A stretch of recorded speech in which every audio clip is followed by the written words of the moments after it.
Hey there, Prairie Plant Girl here. Today I'm going to be planting some of my vine crops out. So I have this big, I believe it's called the Titan squash tunnel.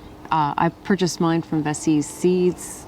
I'm sure you can get the same type of tunnel other places.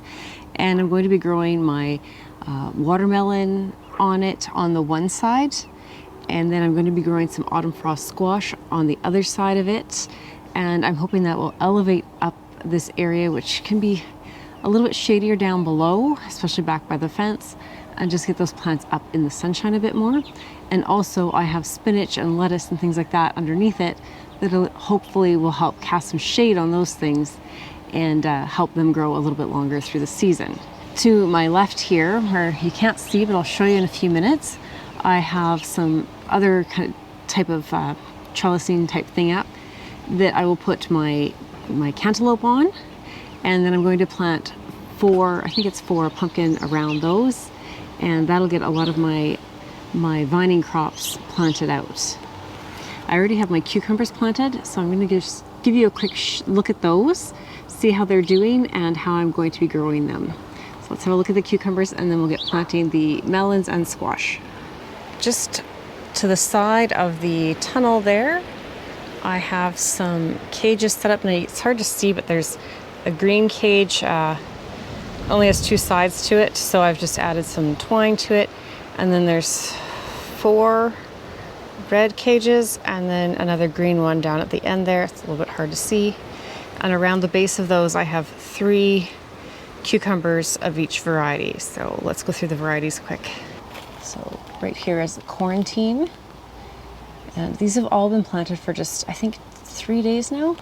They've settled in quite nicely. There's Persian.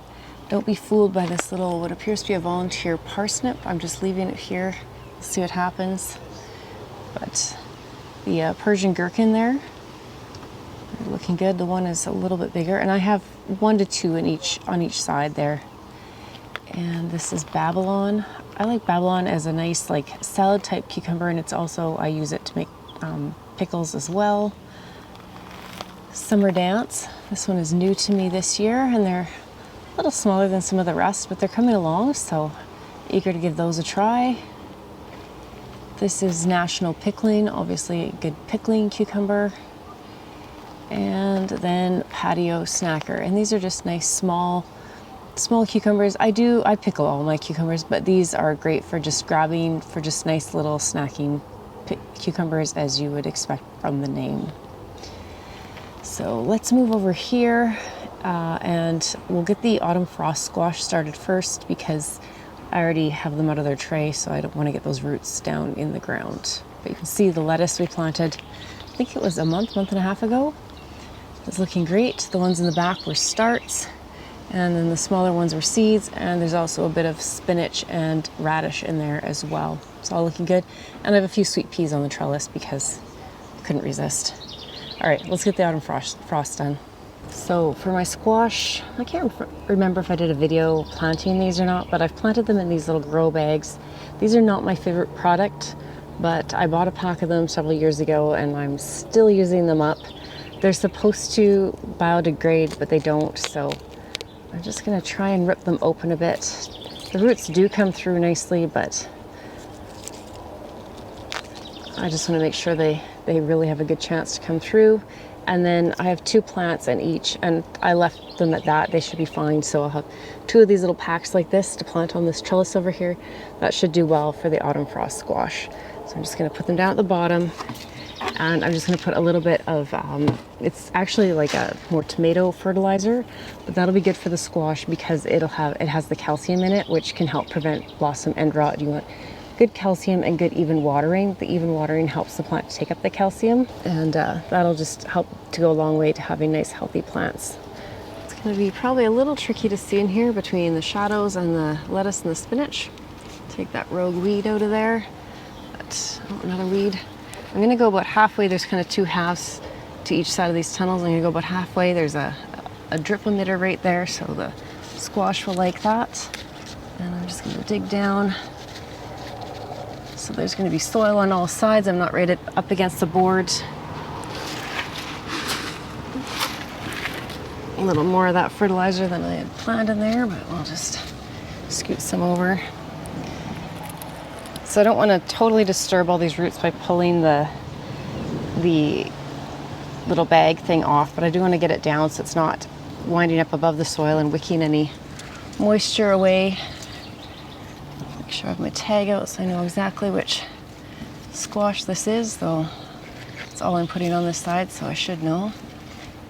And once it grows, I'll know. I love autumn frost squash. It's a great butternut type squash. Now when I hung this trellis, I didn't put this down very far, but it'll find its way, and I'll just make sure it's getting up there and going up the trellis as we go. So then I have one more here, so I'm going to put it on the other side. So there's the emitter right there. A little hole dug.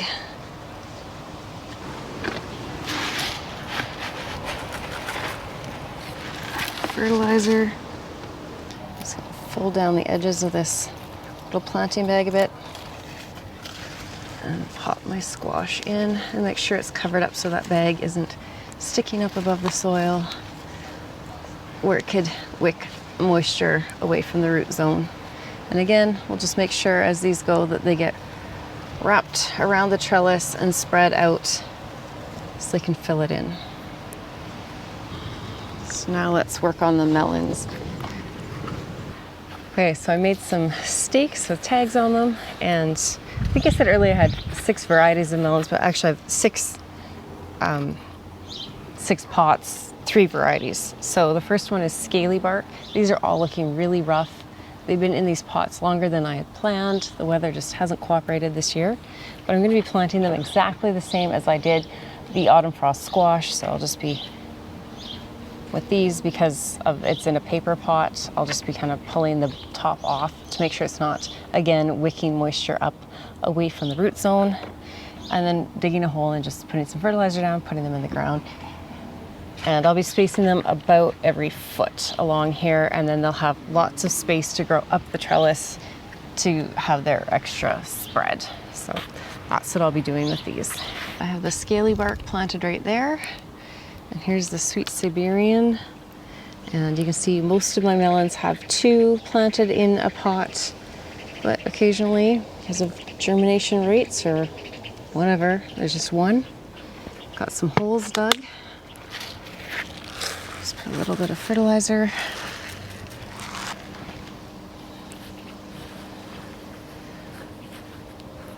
Watermelon are heavy feeders,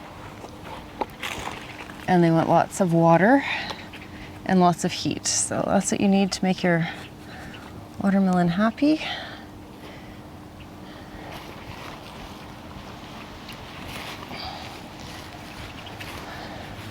So I'm just putting a little divot in front of each plant so that water can collect there when it rains or when I water.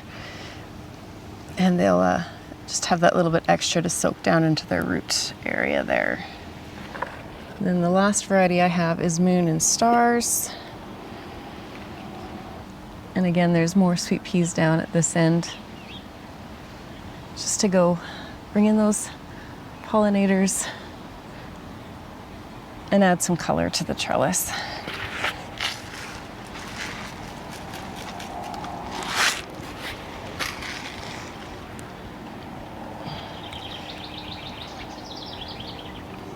Really nice roots on them, but I did get these in a little later than I had planned.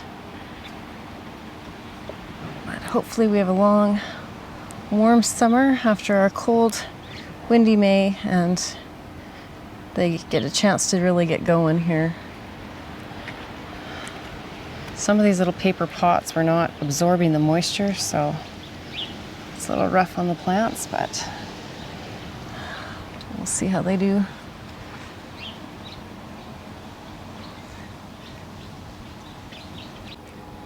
So now let's take these sad little cantaloupe over to the trellis they go on. Hopefully they'll be happier once I get them in the ground and we can get some plants growing nicely here, because these are pretty pathetic right now. Okay, so I have my Minnesota midget and my tip-top melon. So I'm going to put 1 pot of them on either side of these trellises. These are like a large square tomato cage, but I use them for pretty much everything but tomatoes. I'm sure they're pretty sturdy. You probably could use them for tomatoes. And then I'm going to be putting one pot each of Styrian Hullis pumpkin, Cougar pumpkin, Rouge Vif de Tempe, and a New Rocket pumpkin. So just a variety of pumpkin squash type things to grow around the base of these melons here. So these are both a cantaloupe type melon. They just get a nice smaller size, perfect for the home garden. And I've been growing them for a few years, and they're looking really rough this year, but hopefully, like I said, once I get these plants in the ground, they'll do better. It's been a rough May around here. So I'm just gonna be doing the exact same thing, so we'll just get to it.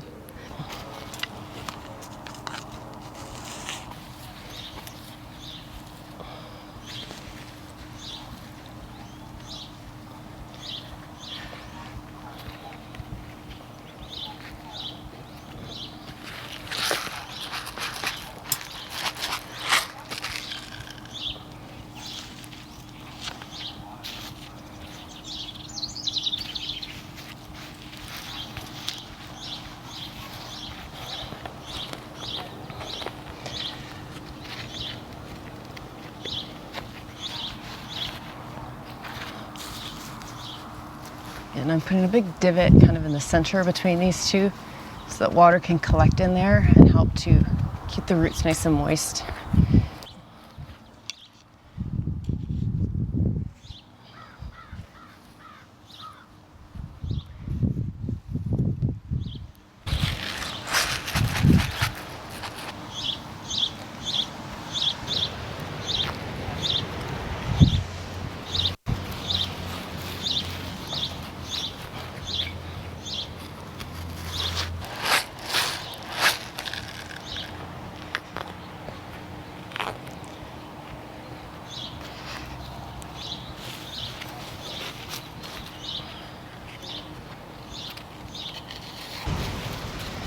So like with all the rest, I'm just looking for where there's an emitter down by the corner here.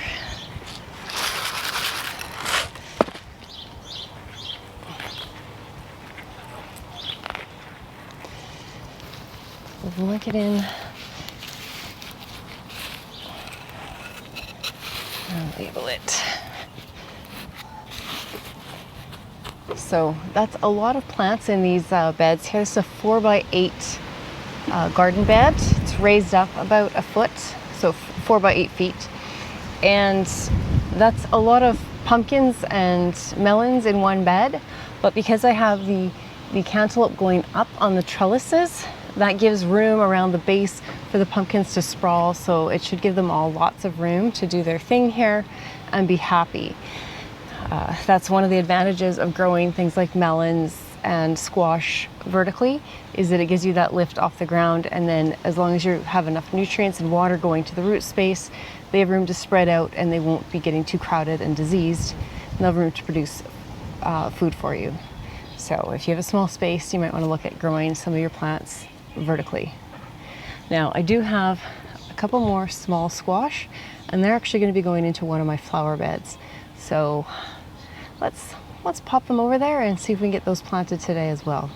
That's going to be an experiment. I've never grown them over there, and I'm honestly not sure they're going to have enough sun to make their way up the trellises, but I thought I'd give it a go. So here's the space we're working in. This fence is on the west side of my backyard, and my backyard faces north. So this will get, hopefully you can see kind of the sun shade line. There's that ash tree right behind me. They should get full morning sun and then a little bit of kind of dappled afternoon sun. And I don't know how well they're showing up on the brown fence, but there's 1, 2, and then behind that little cherry tree, you can just barely see the edge of it, there's 3 trellises there. So I picked those trellises up at a secondhand store, and I thought they'd be fun to try and grow some smaller squash on. So what we're going to be growing is just down here, and I mean they all kind of look the same at this point till you get the fruit on them, but there's East Elite squash, and celebration squash, which are both winter squash. And then there's 2 over on this side here. There's a baby jack mix and a baby Pam. The baby Pam is a little bit of like a pie pumpkin, but it's smaller. And the baby jack is just a really fun kind of fist size or smaller little pumpkins. It can be all sorts of colors, from white to striped to orange to kind of yellow. So those will just be fun for decorative. And I'm gonna I'll put the jack and the Pam on one trellis, and the elite on one trellis, and the celebration on a trellis. I really like the elite and the celebration. They're just nice sized little squash for 1 to 2 people, and they store really well. I didn't grow them last year and I missed having them, so I wanted to make sure I got some, try and get some squeezed in here. Now, I have a lot of perennials in here. It's gonna be a tight squeeze back there, but I'm gonna try and do my best to fit a couple in. So we'll try and show you what I'm doing here. It's gonna be pretty tight. We'll start back at this trellis back here. Can't even see the trellises, but we'll start back there with the East Elite and move our way over. So here they are. And these, again, they're a smaller squash. They don't need a ton of space to grow, and as long as they can get up to the light, I think they'll be all right here. Kind of an awkward space to work in. And then I have my tag here. These tags are just they're just homemade. I've just cut down pieces of wood, or some of them are from old paint sticks. And then I've used chalkboard paint that's made for outdoors, and then chalk markers, and it works really well, I find. So stick that in there so don't forget. There is some echinacea and phlox. Oh, the ground is hard there. Phlox growing in here, so like I said, we'll see how they do, but I thought it'd be fun if I could get it to work. And I've been working on putting 1/2-inch drip tube through my flower beds, so it's not quite as nice to dig in as my garden, but try and dig a little bit more here if we can, just to encourage the roots to be able to move out a bit. Okay, so I've just loosened up a nice spot there. So I'm going to be doing just the exact same thing as I did before. I just want to make sure that I have a looser soil area that's a little bit larger, because it's not my perfect little garden beds that I've been planting in. The soil's a little more clay and heavy here. So I'm going to give these guys a good shot with their roots to be able to grow strong and spread out. So I'm just going to keep going. I'll do all 3 trellises. I'll give you a little look, and then we'll be done our planting. A real good drink. All right, so like I said, this is a total experiment. I don't know how well these will do in here, but I have the baby jack right there. You can barely see it. There's an echinacea leaf kind of covering it, and another echinacea plant, and then the baby Pam is just over here. There's lots of turtle's head and lilies and various things in here, so time will tell how well they do, but they have a nice big trellis to grow up on. I think if they can get up going on that, then they should get enough sun to produce. They're not big squash plants, so just a side note. There's the hanging baskets I planted just last week, and I think you should be able to tell how the petunias are coming up from the bottom, and they're starting to point their way up now. The lobelia is still pretty hanging, but they'll start to come in, and the top ones will start to come down. They'll come in really nice. But anyways, squash. So this is the celebration squash behind this hydrangea and yew plant. So there's one down there, and one, hopefully you can see it down in there. There's lots of delphinium around here too. So again, we'll just see how they do. The first one we started with, which is a little more open space, but possibly a bit more shade. And I could not get that trellis to sit in there straight, so I suspect there's some tree roots or something down there, which might be an issue, but we'll find out. So that's the East Elite squash, and I'll keep you updated to see how this works out. And back to where we started. So like I said, all of these melons and squash were looking a little bit rough. They've all been in their little pots and containers a bit too long, which is one of the risks you run when you start squash and melons early indoors to transplant out. If the weather doesn't cooperate, you have kind of some sad plants to try and get planted out. but I think they will all perk up and be happier now that they're outside and the sun's shining right now, and they can get their roots spread out and find all those good nutrients in the soil, get more consistent watering, because the nice big, the soil in here with its drip lines and that will really help to give them a nice even watering and keep them from drying out so quickly like they do in those little paper pots or those little fabric pots. I'm happy I got this job done today. Hopefully you enjoyed coming along with me to see how I grow a lot of my melons and squash up on trellises to help give me more space in my garden. One thing to note is trellis like this kind of string trellis is going to be easier for any of those plants to find their way up and attach to. Some of the wire trellises, even when they're really fine, sometimes I find the plants need just a little bit of help getting affixed to it to get started and get upright. And once you kind of get them trained in the right direction, then they'll start to take off on it. Anything with a thicker kind of wire or rope on it might be more difficult for the vines to attach to. All of these plants do have little tendrils that will wrap around and attach to different types of trellises and things, but it needs to be usually something a little bit skinnier to make it a little easier for them. So you can just get some clips or wire ties, mesh ties, whatever you use to, you know, tie up your tomatoes or any other plants that you tie up in your yard. Those will work well just to help affix the vines and get them started at least in the right direction. And sometimes you can just very carefully, so you don't break the vine when they're small, kind of weave them in and out a few times on something that's a little closer together like this, and that will help as well. So I'll keep you updated throughout the growing season as to how all of these plants perform. But right now I got to get in here and finish watering all of these plants in really well before I depend on just the drip system. So thanks for watching, and we'll see you next time. Bye.